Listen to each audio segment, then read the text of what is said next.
Bueno, les estaba diciendo en el video anterior que en el extremo opuesto de la entrada de la Basílica de San Pedro está lo que Argan dice, esta otra máquina,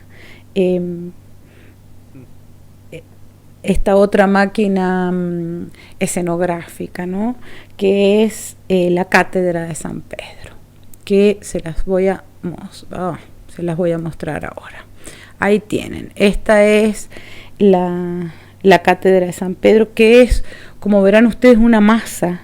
Es una masa, es un conjunto escultórico, por supuesto, pero es una masa dorada, radiante, deslumbrante, que está llena de ángeles iluminados por una luz dorada. Ahí lo tienen más de cerca.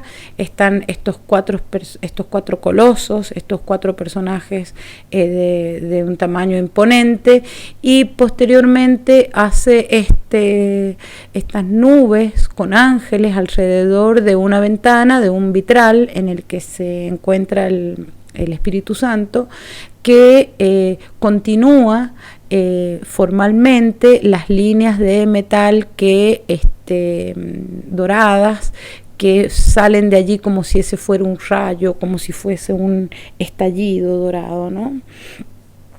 Tanto la estructura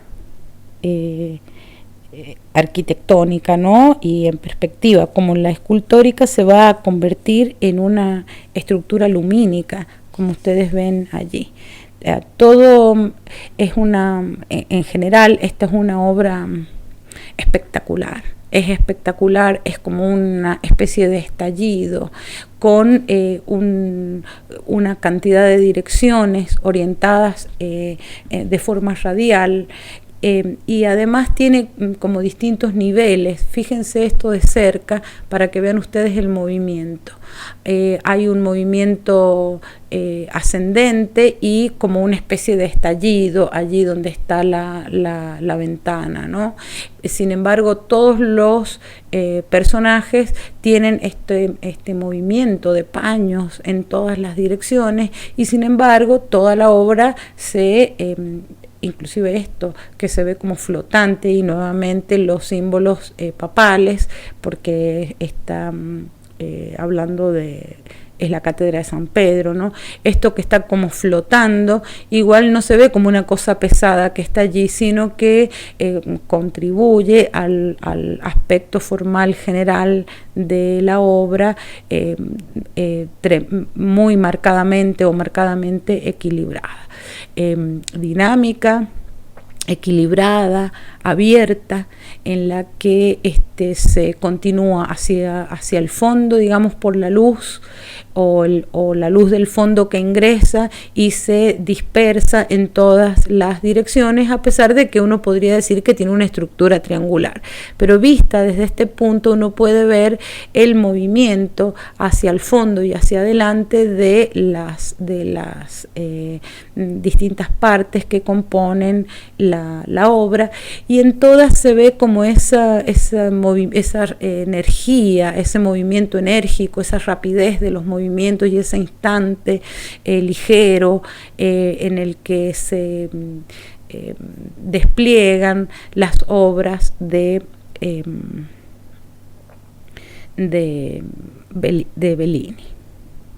Bernini, perdón.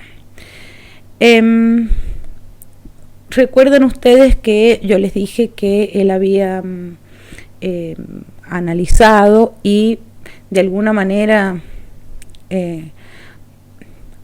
reelaborado aspectos de la basílica que venían de antaño, venían de la época del Renacimiento, ¿no? De hecho, la fachada que hizo Maderno para él era excesivamente horizontal, y él corrige eso. A ver si tengo algo visto de frente. No tengo, bueno, no importa. Él corrige la fachada, ahí está. Él corrige la fachada porque era demasiado ancha. era demasiado ancha, y le agrega 2 campaniles en los costados, y esos campaniles finalmente se realizó uno y después lo eliminaron, lo dejó sin efecto.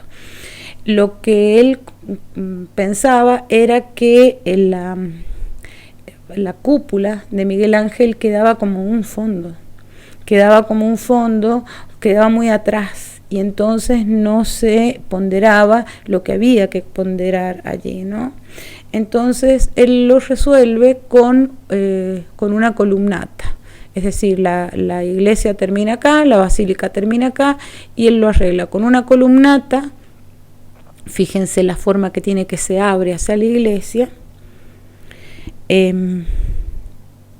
y después con esta columnata elíptica, con esta columnata de forma elíptica que retoma de alguna manera y también refleja la forma de la cúpula, pero en otra dirección, ¿sí? Es porque se expande hacia los costados de modo radial, les diré, y marca la profundidad con estas otras columnatas que hay acá.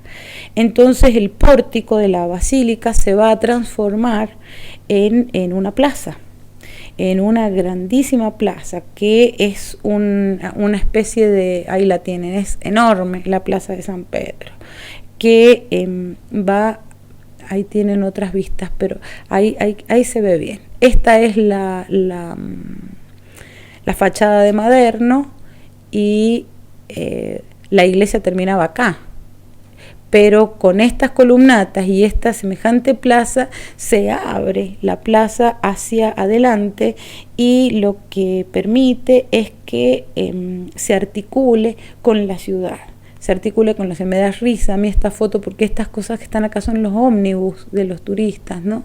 Pero esta es la calle de ingreso, y cuando uno viene, de pronto se abre el espacio a esta plaza que tiene la forma de un anillo, que les digo que une la ciudad con este monumento, o une la ciudad con el espacio de la fe, con el mundo de la cristiandad. Es decir, que se manifiesta como una especie de apertura que va a abrazar, y que primero va a atraer y va a abrazar a los fieles en una arquitectura que, como habrán visto ustedes, es una arquitectura abierta, soleada, integrada tanto al espacio urbano como al espacio o al mundo de la cristiandad, en una suerte de carácter atmosférico, y también de carácter luminoso, ¿no? La luz es la que va a hacer el juego allí, y entonces va a permitir este ingreso. En esta foto se pueden ver el movimiento, ¿no?, de esta columnata, que es descomunal, es enorme. Las obras de Bernini son descomunalmente grandes, y cómo él tiene una visión escénica de las cosas, ¿no? Cómo pone en escena a la basílica. Esta foto es muy linda porque ahí se ve la galería, digamos, que se forma entre la columnata y las paredes de atrás, y cómo se pierde allí la noción de hacia dónde se va, ¿no? Hacia un lado está bien, está la plaza, pero del otro lado es un movimiento incesante de formas redondeadas, de estos cilindros redondeados que nos llevan hasta la entrada de la basílica.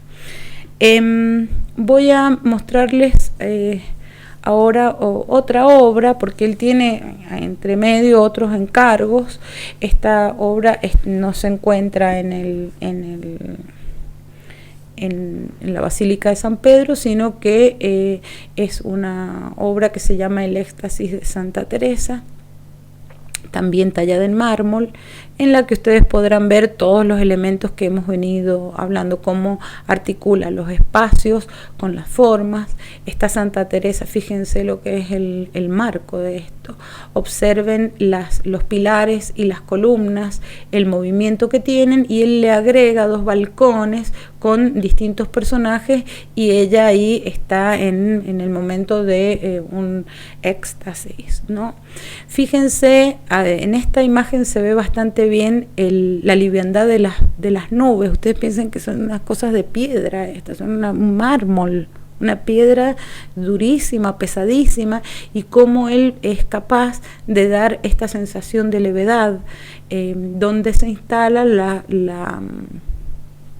la santa en un momento álgido, digamos, de su vida. Además, si observan, está abierto la pequeña bóveda por la que ingresa luz natural que le da a la piedra, y eso genera nuevamente mucho más movimiento, más dinamismo y más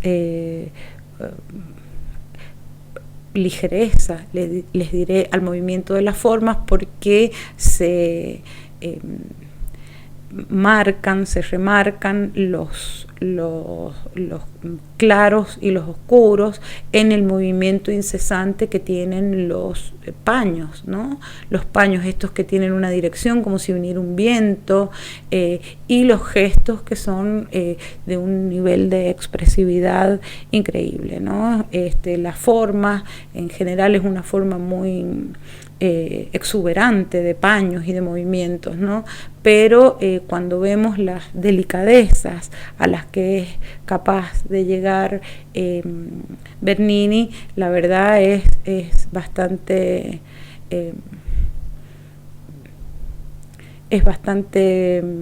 espléndido como trabaja. Ahora fíjense en la relación, como les digo, del espacio en el que se encuentra y de la importancia de la luz. Que eso ya lo hemos visto en la Basílica de San Pedro, cómo él orienta la luz y la ingresa al campo de la proyección perspectiva, que eso ya existía de antemano, cómo la incorpora como un elemento constructivo más de el espacio. Ahí tienen otras imágenes para que vean además todo lo que hemos visto, ¿no? La maestría, el virtuosismo, el dominio de la técnica,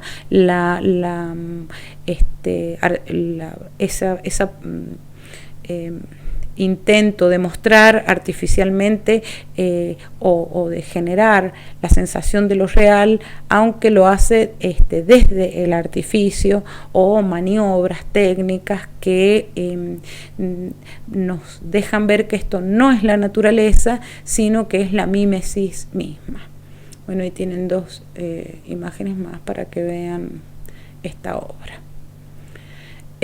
Arriba, fíjense lo que se ha instalado. Nuevamente ingresa la luz por esta ventana, y está toda esta construcción con angelitos y todo, que arman una escenificación que permite que se ponderen los trabajos y se hagan más espectaculares o más majestuosos todavía.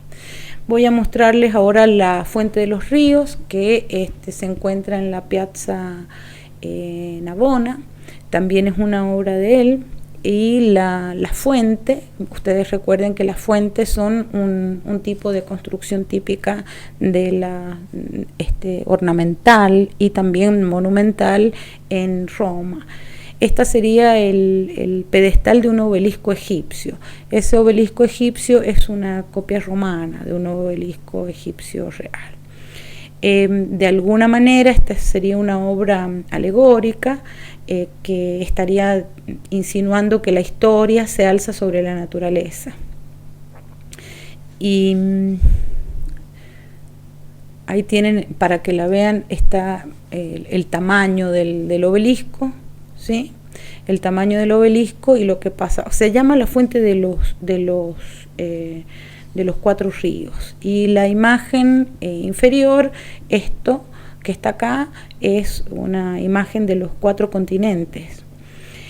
Son imágenes que básicamente no van a traducir conceptos, sino que se muestran en la inmediatez de su claridad y de su universalidad. Se puede... Miren, voy hablando mientras ustedes van viendo, ¿no? Se puede dejar de lado los significados, pero nunca el sentido o el sentimiento de lo vivo, ¿no? Del movimiento libre en este espacio nuevamente, que es un espacio soleado y que además tiene el movimiento del agua, porque es una fuente, y además el ruido, ¿no? El ruido del agua, que eso es algo bastante importante que marcar, ¿no? La obra es un verdadero artificio barroco, como ustedes verán, y aparecen 4 ríos nombrados: el río Nilo, el río Ganges, el Danubio y el río de la Plata. Y cada uno de los ríos está representado por un coloso desnudo. En la cima del obelisco se encuentra una paloma que representa el Espíritu Santo. Los colosos, como ustedes verán, lo mismo que los animales, hay 7 animales diferentes, están como llenos de vigor, son formas tremendamente exuberantes y llenos de movimiento y digamos, de movimientos enérgicos, rápidos, todos en distintas direcciones. Es decir, que es una obra que nos marca toda una actividad, y hay una serie de elementos alegóricos que, por ejemplo, aquí está el escudo de armas de quien manda hacer la fuente. Acá aparece una palmera, es decir, que hay algunos elementos que están relacionados con la iconografía o la representación de cada uno de los continentes. Bueno, ahí tienen para ver, si ustedes recuerdan a las obras helenísticas, verán nuevamente que esas cuestiones estilísticas vuelven a caer en la obra o se pueden ver como una tendencia en la obra de Bernini. La obra de Bernini transita un camino que surge de esas fuentes helenísticas hasta la más profunda inspiración cristiana, con un carácter lírico evidente, tanto en las obras que no sean cristianas, sino míticas, como las que son cristianas. Ahí tienen siempre ese lirismo allí presente. Fíjense. Este personaje es el del Río de la Plata, se sabe porque están las monedas ahí.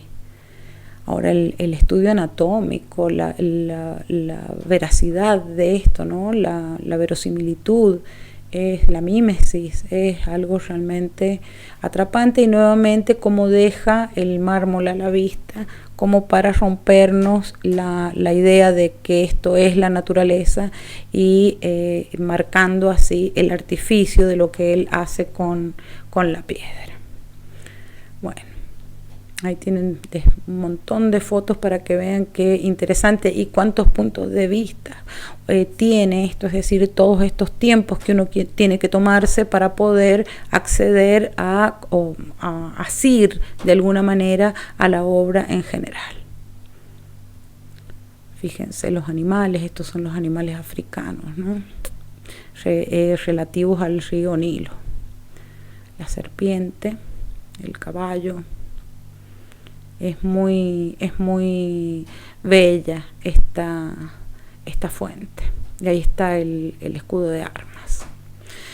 Les quería mostrar también la escala regia, que es como se denomina una escalera que hay entre el Palacio Apostólico Vaticano y la Basílica de San Pedro. Conecta internamente una cosa con la otra. Esto también fue construido por San Galo en el Renacimiento, pero Bernini nuevamente retoma la obra y la corrige de alguna manera. Si ustedes ven, es una obra que es estrecha, a ver si tengo otra, es estrecha, es alta y se ubica en un terreno que es escarpado. Fíjense los distintos niveles que tiene que ascender esta escalera para poder unir las dos partes, ¿no? Las paredes de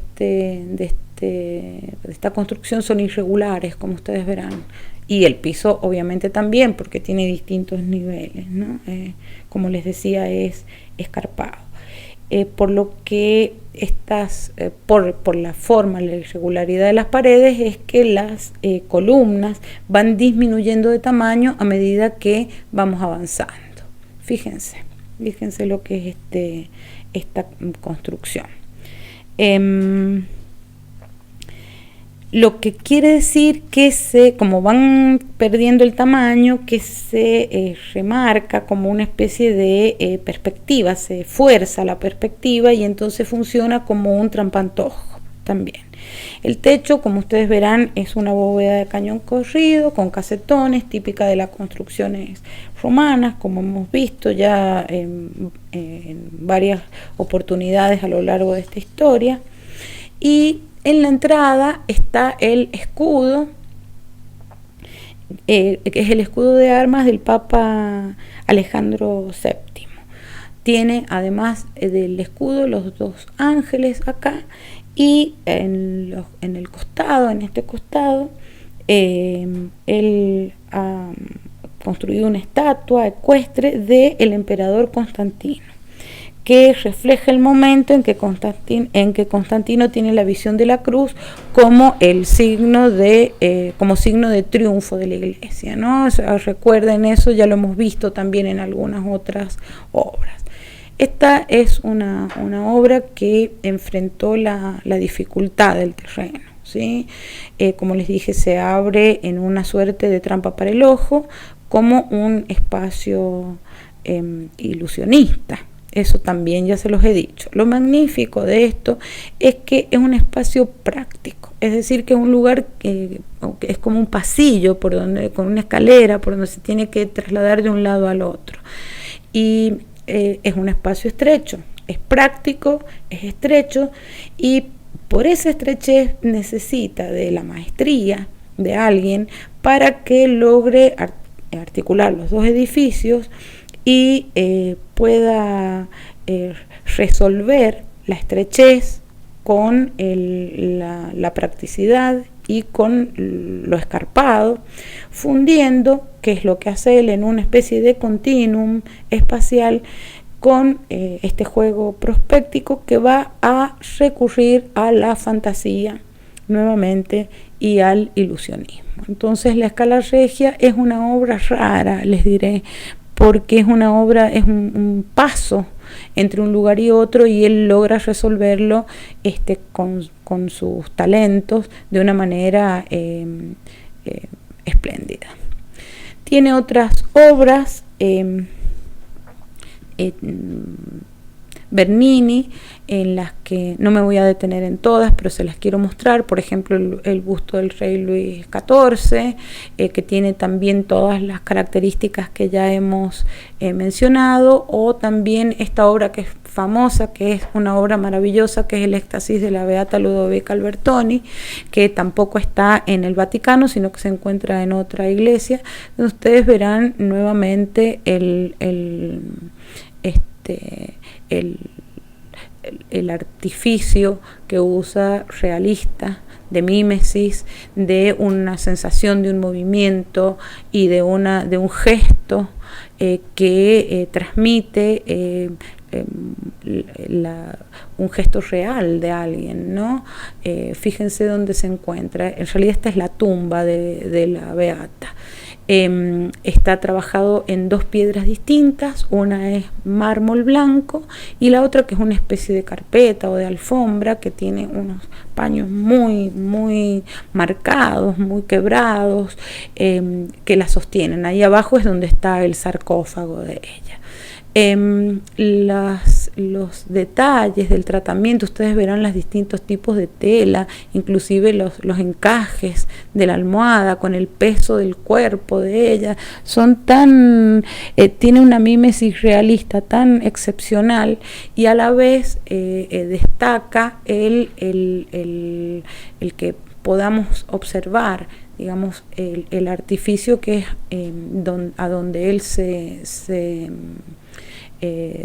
a lo que él dedica, digamos, un tiempo, que se ve el artificio y que se vea la realidad, ambas cosas a la vez. Es muy interesante cómo él, nuevamente con su carácter de escenógrafo, cómo él instala la obra con dos paredes oblicuas que él hace construir, y detrás hay unas ventanas que creo que en la foto anterior se veía. Aquí están las ventanas. Son dos ventanas que permiten que ingrese la luz del día nuevamente, como para abrir el espacio y unir el interior con el exterior.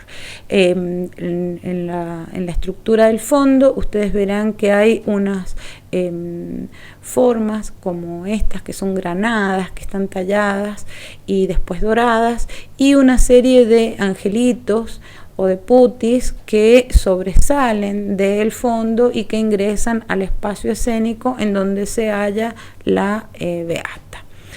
Las tumbas papales son también algo que él agrega en la Basílica de San Pedro. No les voy a decir agrega, son otras de estas grandes obras de él. Pero en el caso de esta, que es la tumba de Alejandro VI, él no la hace solo, digamos, porque ya está muy viejo. Yo creo que es la última obra de él. Nuevamente es un conjunto escultórico que ustedes verán que está hecho con mármoles de distintos colores. Fíjense allí cómo se incorpora o cómo sale del espacio del nicho en donde se encuentra el personaje o los personajes del conjunto, cómo exceden los límites del nicho con este espacio abovedado. Es interesante eso, porque es el movimiento que por más que sea equilibrado y todo, pero pierde de vista las formas estáticas, simétricas e inmóviles, ¿no? Está hecho esto, como verán, con mármoles de distintos colores. Él lo que hizo fueron los dibujos de esto, y también hizo un boceto de arcilla de los distintos personajes y las formas. Esto fue concluido por los escultores de su taller. La imagen del Papa, como ustedes verán, es una imagen que está tallada en mármol blanco. La estructura general es una estructura triangular. La imagen del Papa, como les digo, es blanco y está arrodillado sobre un pedestal verde, de piedra verde. Y debajo de sus pies se encuentra una alegoría. Ahí tienen, acá no se ven bien los colores, lástima, porque es, digamos, algo que enriquece o él incorpora a la obra, ¿no? El color, ¿no? Bueno, están las 4 virtudes, que son la caridad, la verdad, la prudencia y la justicia, que también están talladas en mármol blanco. Pero todas están envueltas en un paño, y ese paño, que es rojo anaranjado, que también es de mármol, las atrapa junto con el signo de la muerte, que es este personaje que está acá, hecho de metal. Entonces incorpora distintos materiales en este juego increíble. Ven, y la muerte lo que tiene es el reloj de arena, que nos va a determinar la caducidad del tiempo, va a significar la caducidad del tiempo. Esta, como les digo, es una obra... una magnífica obra que, como les digo, la terminan otros, y tiene también una cualidad que es de destacar, y es que ahí hay una puerta. hay una puerta que estaba cuando Bernini tiene que diseñar el conjunto, y entiendo que la puerta le agrega un significado más a la obra, como la puerta de salida o la puerta de entrada al cielo, vaya a saber. Bueno, eso es lo que tenía para mostrarles de Bernini, y con esto habríamos visto lo que es escultura y también algo de arquitectura barroca, que vamos a continuar en otro video.